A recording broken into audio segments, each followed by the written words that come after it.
অবস্থায় পেটে পাথর বেঁধে রেখেছেন। তখনই তিনি মনস্থির করলেন যে আল্লাহর নবীকে তার বাড়িতে খাবার খাওয়ানোর জন্য দাওয়াত করবেন। তিনি বাড়িতে ফিরে তার স্ত্রীকে বললেন, তোমার কাছে খাওয়ানোর জন্য কিছু আছে? রাসূলুল্লাহ সাল্লাল্লাহু আলাইহি ওয়াসাল্লামকে ভীষণ ক্ষুধার্ত অবস্থায় দেখলাম।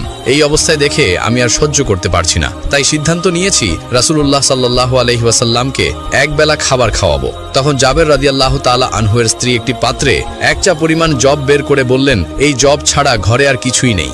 জাবের রাদিয়াল্লাহু তাআলা আনহু তখন তার স্ত্রীকে বললেন, তুমি জবগুলো পিষে রুটি তৈরির জন্য আটা প্রস্তুত করো।